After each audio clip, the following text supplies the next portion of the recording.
Hello, everyone, and welcome. I'm really glad that you're here today. My name is Ammara Naeem. I'm the Director of Client Experience at Top Employers Institute.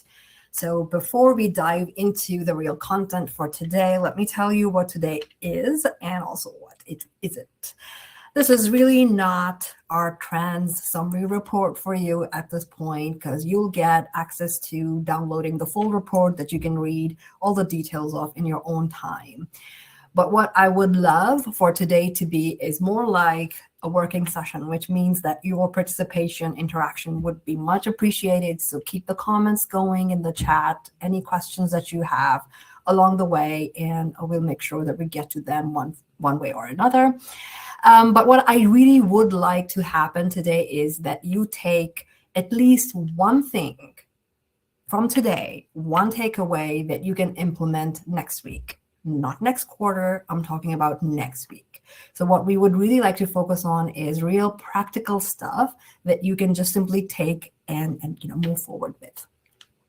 So let me just quickly start with a question. I'm gonna pause at different moments in time to give you a little bit of time to reflect, and I'll pose some questions. So the first one being, how many of you feel that your organizations are busier than ever before, but not necessarily more effective? Just think about it for a few seconds. Because when I bring this question up in a room full of HR professionals and I ask them to, put your hands up kind of situation, almost all hands go up. And the data really backs up in what we're seeing in the market, right? When we look at Microsoft's World Trend Index report, it says that an average workday has increased by 2.5 hours since 2020. That's significant. And at the same time, we're seeing that 8 out of 10 employees are saying that they actually don't have enough time or energy to do their work effectively. So work is expanding. Expectations are increasing, but effectiveness isn't necessarily following. So here's what's really happening beneath the surface. Most organizations, when they feel the pressure that many of us, I think most of us are feeling at this point in time, they respond by accelerating. So more initiatives, more programs, like let's put in more tools and more priorities. But our research shows that organizations that actually sustain performance over time make deliberate choices. What matters most? How does work get designed? Where does leadership actually put their attention? We call this the intentional organization. And it comes down to three main shifts when we define these intentional organizations, right? So those shifts are coherence over acceleration. So it's not always about the fastest one is going to win the race. We all know that from childhood as well. Value over volume. And the third one, which I think is super, super important here today, this day and age, is clarity over complexity. So today, what I want to do is walk you through these 5 intentional choices that are shaping how good and best organizations work in 2026 and give you something concrete, hopefully, that you can take away from each one of them. So let's get into it. These are the 5 different choices that we will be walking you through one by one. The first one being, let's start with the very fundamental question of why do we exist? What's the purpose of the organization? Now, the thing is, the word purpose has been thrown around so much over time that it almost had lost its meaning. So every organization that I know of has a purpose statement regardless, right? And most of them are sitting somewhere, maybe on a wall in the office or in your drawers or somewhere on one of the notebooks that you use from your company, whatever the case might be. But there is something changing. Purpose is moving from just being an identity statement to something else. The organizations that are performing strongest in our research are the ones that are taking it one step further, because what they're doing is they don't have necessarily the best written purpose statements. They're the ones where purpose is actually becoming part of decision making. It's actually becoming a filter for decision making. So every big decision goes back to the purpose of the organization. And that distinction matters so much more for HR professionals because it changes your job quite a bit. Because you may not be sitting there writing purpose statements all day long, but it is your job to make sure that the systems you're designing are actually reflecting that. And we've got some data to showcase what top employers are up to in this aspect. So we're seeing 96% of top employers say that they're aligning their strategy with their purpose and values. And then we have 72% who are actually putting in structured opportunities for their employees to connect their work to organizational purpose. And another angle we're seeing in our research is that more than half of top employers, so roughly 55%, are actually actively monitoring purpose alignment through scorecards, which is a very mature and advanced practice to look into. Right, and we'll get to that. But let's talk about when we're talking about the bigger purpose of the organization. Where do employees first see this reflected? It's in the leadership behaviors, because they're the first line that really sort of role model or showcase how this purpose really comes to life. And that's also something we're seeing reflected in the research.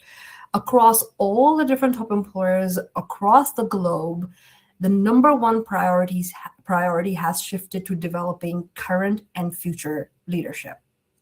And that says a lot to where the focus is really going, right? Another really solid data point that we saw was in 1 year, and this is like 1 year time, the percentage of top employers that had leadership strategy really integrated from definition all the way to delivery, integrated throughout the system, it jumped from 69%, apologies, to 78%. That's a 9% jump, a significant jump to take place in 1 year. Because organizations are realizing that purpose isn't something that just lives in the documents, it lives in what leaders do every Tuesday morning, for example. And we saw a really powerful example of this in one of our top employers, that's SAP.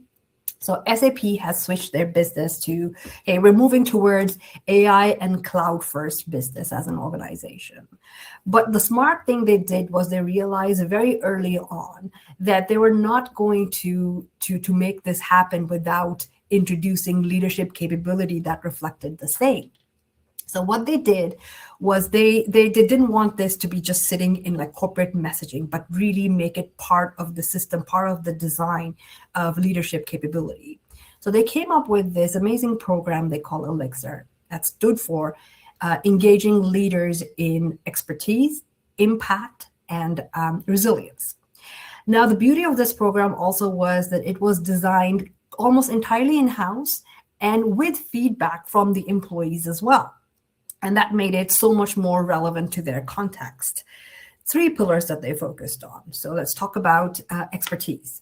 So it became really important for them to reinforce the expertise or the AI fluency that the leaders had to make sure that they can lead with credibility. You really need to understand what it is for you to be able to lead it with credibility and with much more effectiveness, obviously.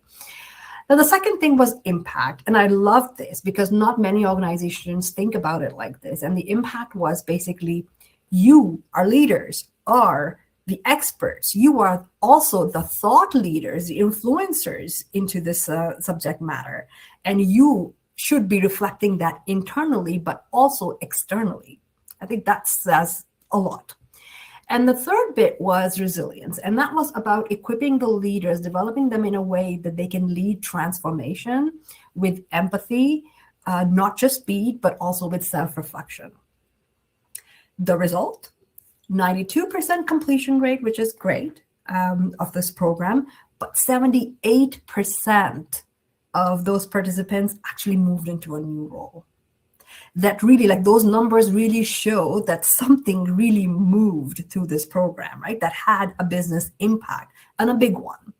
And another earlier challenge that they had with their leadership layer was also attrition. And post the program, Elixir, it also stabilized. So it was kind of like a win-win-win situation for SAP in this aspect. And the bottom line being their purpose really turned into a leadership system. So the question then becomes, what can you do as an HR professional? We're talking about purpose. Usually it's a big shebang, it's a big thing for the organization. What can you do? How can you contribute to making this purpose come to life? And I'll share very, very simple examples of what can be done. Like I said, my objective is to make sure you have things that you can start doing next week, right? So let's start with this. Onboarding for any organization is the first step of a new employee into your organization, right? This is where they set their impressions. So let's start by looking at auditing your onboarding for purpose.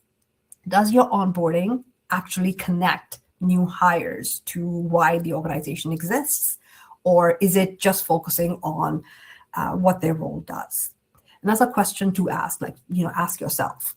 Add one sort of like a special, deliberate purpose conversation in week one of somebody joining your organization. And that's just to set those expectations. It doesn't take, it takes almost no budget, first of all, and it sends an immediate signal to how important the purpose of the organization is to you. And that sets the scene for this new employee coming into the organization, right? Another thing you can do is just look at your existing processes. Pick one. Let's say pick your manager toolkit and look at it. Or you look at your performance framework very quickly, or how you're promoting people, like what's that criteria like? And ask yourself, does this really reflect your stated values and purpose? If it doesn't, is there any way you can add one criterion, or you can add a question to one of these things to kind of start to make it part of that system? Simple as that. And watch it become a snowball effect. And the third bit, another thing you can consider doing is simply start measuring it. And we're talking about the purpose scorecards. But before you get to that perfection, before you get to that advanced practice and really have a scorecard that measures how your purpose is tracking against even business outcomes, let's start small, right? Add a couple of questions to your employee survey, asking, do you understand how your work connects to your purpose or to our organizational purpose? And ask them, do your manager's decision actually reflect our values? And maybe there's a chance you already have those questions in your employee surveys. Then my question to you would be, what are you doing with that data? What is that data telling you? Because either way, there's a lot more that can be done. If it's a positive take, what can you do it to reinforce the impact of it? And if it's not sort of reflecting that people really recognize a purpose in their manager's decisions, that's also a very sort of concrete signal right there, because that's where culture starts to break. Again, like I said, leadership layer, your managerial layer is the first one that manifests the purpose for your employees. And if their decision-making is not reflecting that purpose, you're gonna start increasing that gap. And that's where cultures start to break. So little things, but important enough to think about. Now, moving on. What I want you to do is, again, this is a self-reflection moment again. Think of a major people decision that was made within your organization the last quarter. Was purpose really part of the conversation?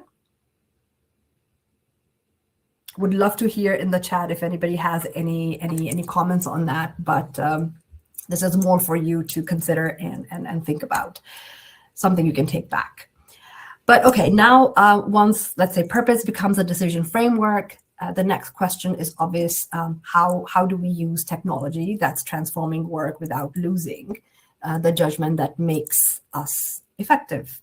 So how do we scale intelligently? And that's where our good friend AI comes in, right? If you haven't had that fatigue with AI already. But we're going to talk about it a little bit differently. Because we see almost every organization is experimenting with AI right now, right? I think everybody would recognize that. But very few are designing or redesigning work around it. Their AI capabilities, and the best way to use it is not to throw AI at everything and anything, but rather redesigning work around what it has to offer. But that gap between the two things is significant. And that also proves a lot of that. Let me begin with one, and it's about 46% of AI projects are basically scrapped between pilot and full deployment. So almost half, right? So it tells us that organizations are experimenting, but many initiatives never really make it to the operational use for your employees. At the same time, even when AI is implemented, only 34 to 37% roughly are reporting meaningful productivity gains from it, right? So despite all the excitement, all the hype, many organizations are still struggling to translate that AI adoption into performance improvement. And I would say the most telling stat is right here on the screen now, which is that 33% of executives say they lack confidence in AI. In AI results. So not because AI isn't powerful, because it is, but because they haven't really figured out how to use it responsibly, effectively, and at scale. And that's what we hear many organizations struggling with. So what separates the organizations that are actually seeing that meaningful impact from the ones that aren't? It's not how much AI they have adopted, it's how deliberately they've designed it into work. So that's what we're calling AI with intent. You're deliberate about the choices you're making with the use of AI and adopting it. A great example comes from JTI, one of the globally certified top employers. And the beauty of it was that their starting question wasn't, hey, how do we automate our recruitment with AI? Instead, they asked, how do we use AI to improve speed and accuracy while preserving fairness, trust, and human judgment? That's fundamentally a different question to ask and a different starting point, right? And they ended up introducing two tools as a result of collaboration between HR and IT, Mark and Zoe. So Mark is a tool that helped them shortlist candidates, and Zoe was focused on scheduling and answering queries. As a result of using Mark and Zoe, what ended up happening was the scheduling time was halved, and the shortlisting time went from 50 minutes to a mere 7 minutes. That's huge. So what happened to all that time that was freed up for the recruiters? It's not that they didn't have anything to do. Instead, they used that time for much better conversations with the candidates about their potential and much better conversations with the hiring managers. That's how you use AI with intent. So human judgment stayed central. The system focus was on role fit, and final decision was always involving a person. But that's precisely what AI with intent looks like in practice, from one of the examples that JTI has shown us. Now, just a quick check from the audience. I'm going to put forth a poll just to see where you guys are in terms of implementing AI or adopting AI within your organizations. You'll see that on the screen. Are you still experimenting with it, or you're piloting? Are you beginning to scale within your organizations, or you think it's genuinely integrated into how work is designed? I see some responses coming in. We'll give it a few seconds. Just want to get the feel from the room.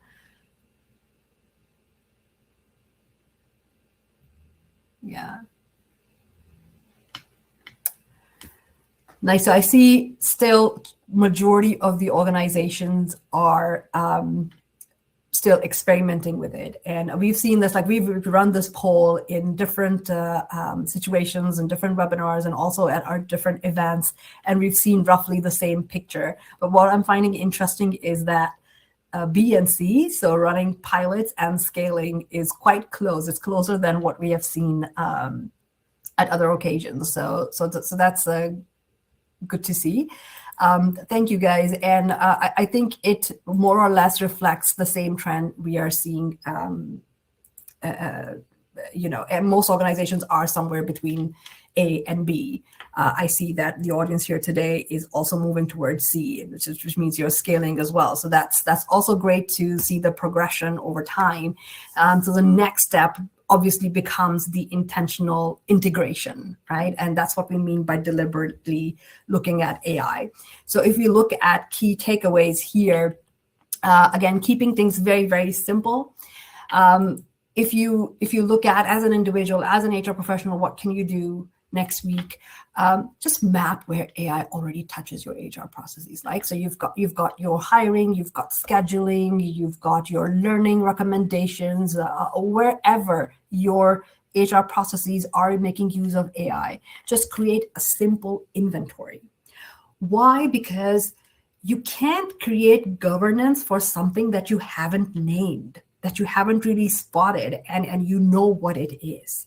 So you've got to have at least some level of that inventory to start out with before you start going to enterprise governance. And that's the role you can play as an HR professional. Just take any process, even if it means this is something that you learn from yourself and be able to make better recommendations for the organization. Another thing you can do is build a fairness checkpoint. So for any AI-assisted process, create a one-pager. So 3 questions I would recommend. So what does this tool decide? What is it for? Who reviews the output? So where is the human element coming in? And how is bias tested? Just those 3 questions. And we can start very, very small. So start here before really escalating it to enterprise level governance framework, because that's the end goal. That's the sort of like you need that in any case. There's no way around it, but this is where you start. But another very important element is, and you'll hear me say this over and over again, the managerial layer is often the most crucial one, and often the easily neglected one as well. So equip line managers, not just HR, because managers are applying AI daily, right? So they're using it in their performance conversations. People are using ChatGPT or Claude to coach them into how do I handle a difficult conversation or whatever. So build a 30-minute short literacy module on what AI can and can't do and when to override it. It's simple things. So from how we use technology to how we give people the freedom to actually work effectively is where we're going next. So the next trend is actually the one where HR is struggling, maybe quietly, but it is. And that has to do with flexibility. So again, self-reflection moment. Does flexibility in your organization feel empowering or exhausting? And I think I can see when you are a people manager, it can become exhausting quite easily because you might not have answers to all the questions and you don't know what flexibility actually means for your team. So here's a question to just basically think about it. And because that difference between the flexibility feeling empowering or exhausting almost always comes down to how it's designed. So many organizations have actually reached a plateau with flexibility.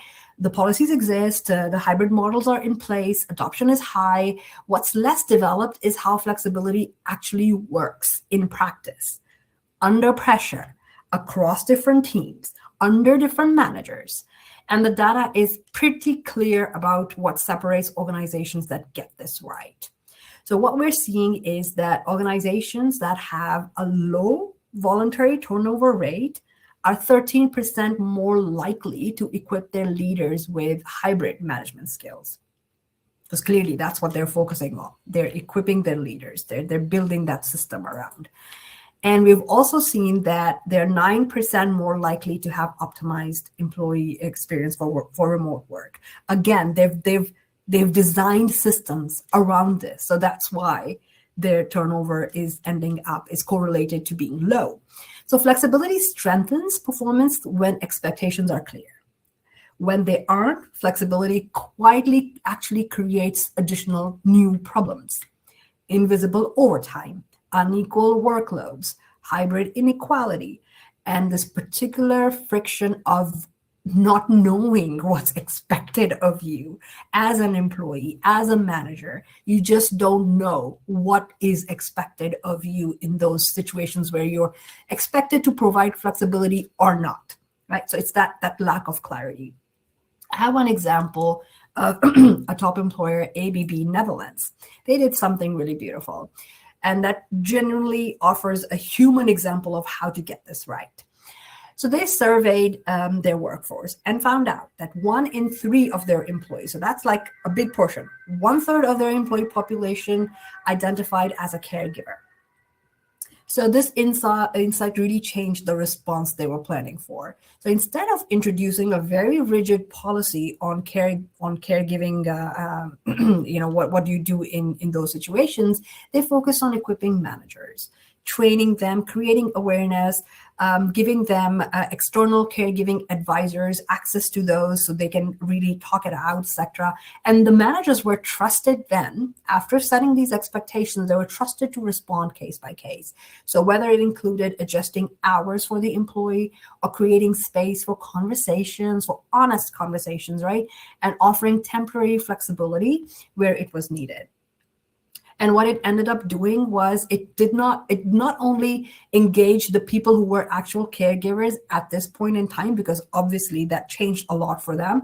It also had a very, very positive impact on the rest of the employee population who are not caregivers at this point in time, but they could be one day. If you're there, you're thinking, oh, so that means if one day I have to perform this responsibility, my employer is supporting me in this way, and that's great. Like, the wonders it can do to your retention, especially your retention of skills that you really want to keep within the organization.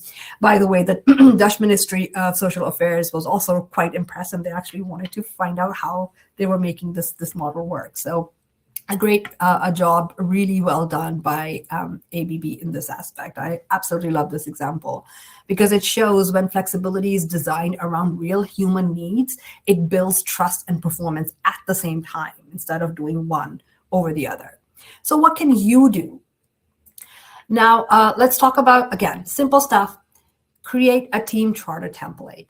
We really overestimate how much our managers are empowered or equipped with. They don't necessarily know how to set hybrid norms, right? Or remote norms, or whatever your organization is defining flexibility as. So give them the tool to do it. A one-page template. When are we available as a team? When do we meet in person? How do we communicate something urgent? Make boundary setting a standard manager responsibility, but give them the tools to do it right and set those expectations very clearly. And you start simple. No need for like excessive flow charts here, just something simple that they can start out with.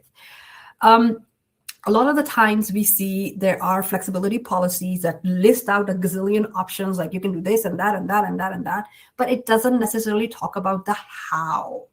So add a simple section on how flexibility works here. So look at response times, like what are the expectations in terms of response times, meeting norms, availability boundaries, like is it 9 to 5 or can you do 8 to 4? And just setting, it's about setting those expectations, whatever they may be, and whatever works for the team and for the organization.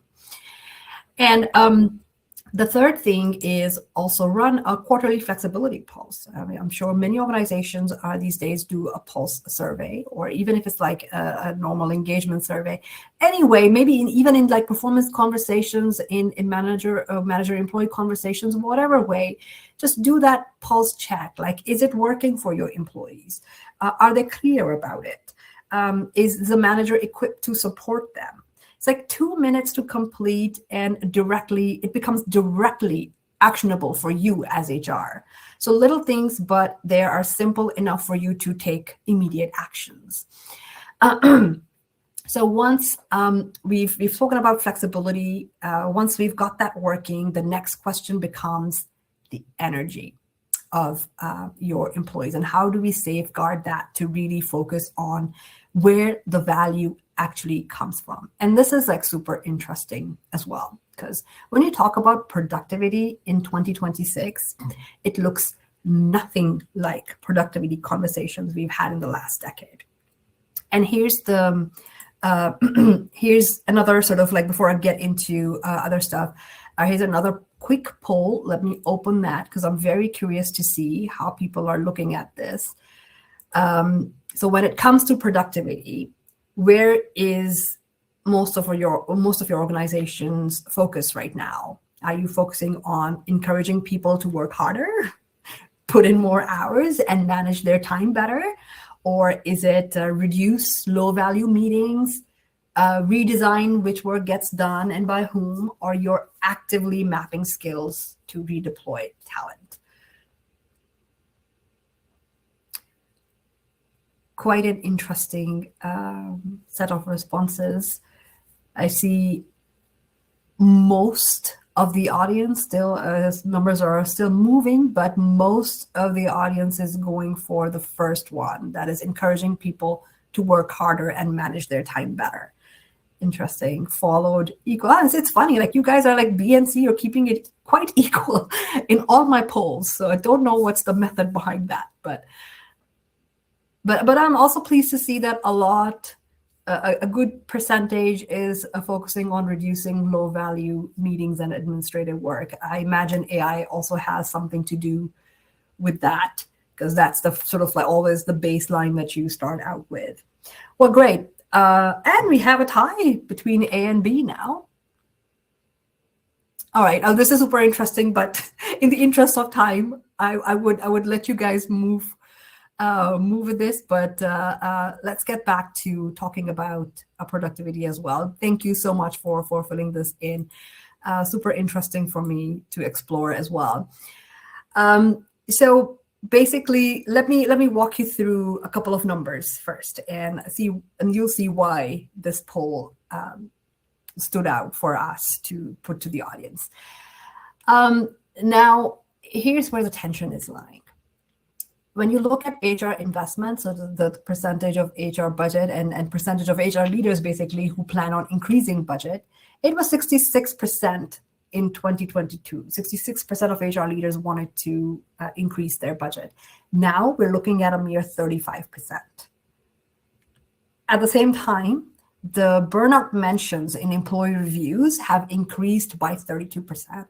That's like the highest level ever recorded, right? So organizations are asking for more output from people who already have less energy and less resource. You can see where that leads, right? So organizations that are really getting ahead of this are asking fundamentally a different question.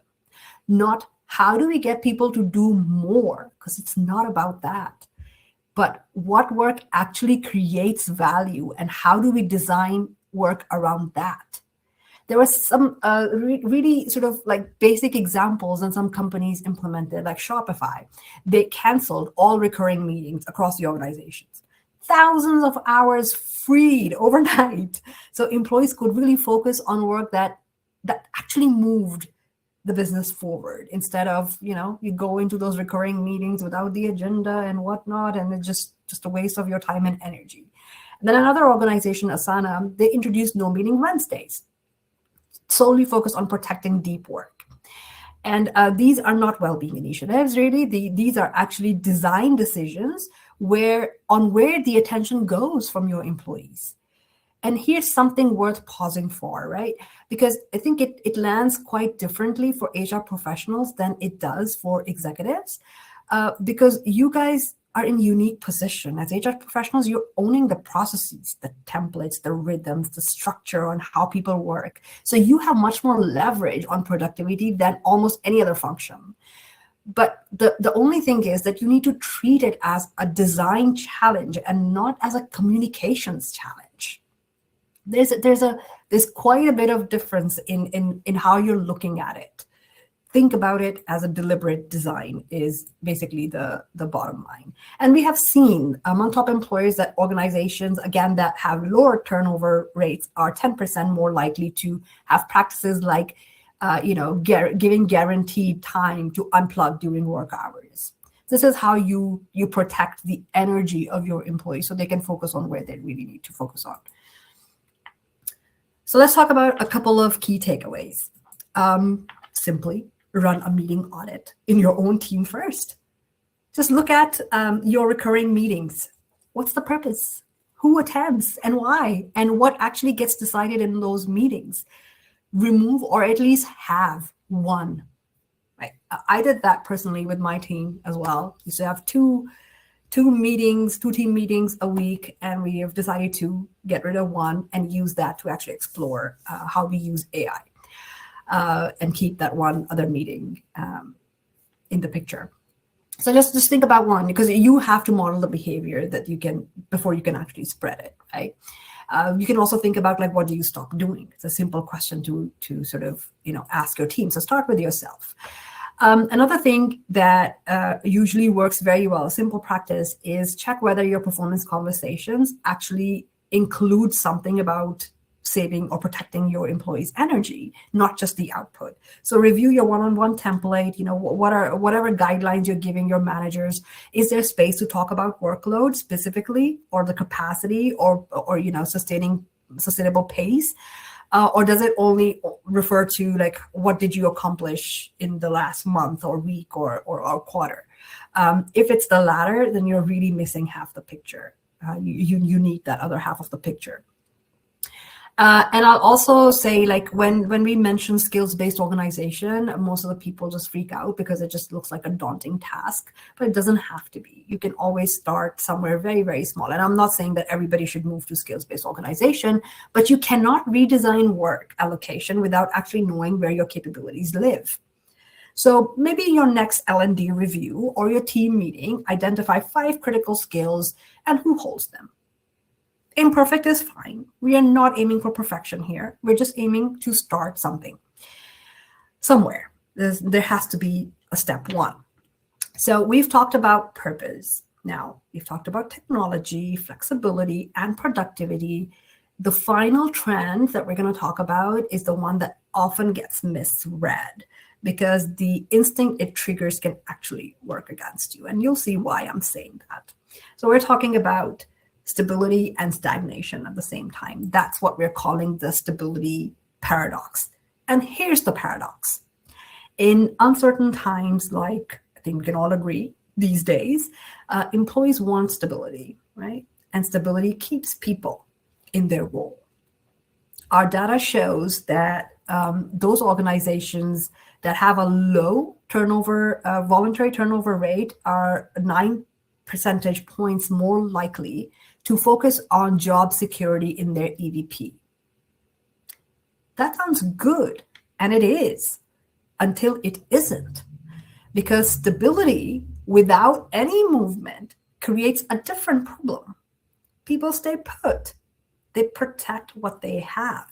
They avoid risk. And the organizations that see higher internal promotion rates are actually 5 points more likely to prioritize reward and recognition when compared to especially the ones focused on stability alone. So what this tells us is that goal isn't stability or movement. It's stability that creates the confidence to move. So when people trust the system around them, when pathways are visible, recognition is fair, and development is real, they're more willing to learn, take risks, and grow. They stay because they believe they can go somewhere, not because they're afraid to leave, because those are two very different pictures, right? A lot of the top employers have looked at internal talent marketplace, like Unilever Flex experiences. It lets employees take internal gigs to build new skills. Schneider Electric, they've also got this internal talent marketplace that allows employees to move across projects. But one of our globally certified top employers, Boehringer Ingelheim, a very stable, old organization, and they plan way ahead of time and everything. But they also realize that they don't necessarily want people to stay in the same role. So they have this integrated approach where the employees are deliberately asked to sort of say, okay, you're here, you're doing great, but where do you see yourself move next. What's next for you? And they have this integrated system where it brings together business needs, development of employees, as well as the availability of opportunities, right? So succession, they look at cross-functional projects, but also intentional short-term international assignments. And the intention is to keep the employee development going and helping them keep that learning and growth in mind. And that ultimately, obviously, benefits the organization.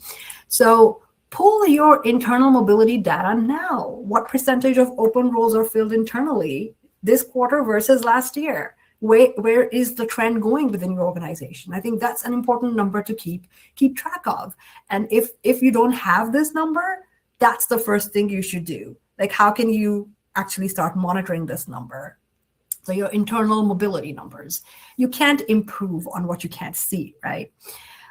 Make internal opportunities visible, not buried. If your internal job posting is in a system that nobody ever checks, what's the point? Your employees are not going to know. And give your managers a career conversation script. So most managers avoid development conversations because they don't feel prepared enough, or they don't have clarity in terms of expectations. So give them those 3 questions. Where do you want to go? What's in the way? What can I support? So low effort, high signal. So bringing it all together, let's take a minute to connect the thread. So we've covered 5 trends today, but they're not 5 separate problems. They're part of the same system. Purpose tells people why the work matters. AI determines how efficiently work gets done. Flexibility shapes where and when work happens. Productivity design determines which work gets done at all. And stability creates the conditions for people to keep growing within all of that. So when those 5 things are aligned, you get an organization that performs sustainably, not because it's pushing harder or doing more, but because it's designed better. And before we go forward, I have the slide, and you'll obviously get the slides in your emails as well.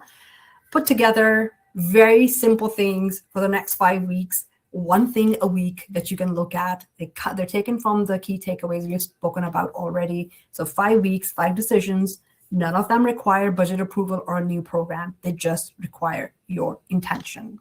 So which brings me back to where we started.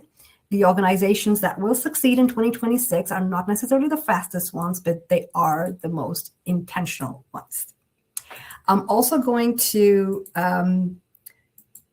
leave you with these questions to think about. But I'm also looking at the time, so let me give you access to our full trends report. This is where you can download it.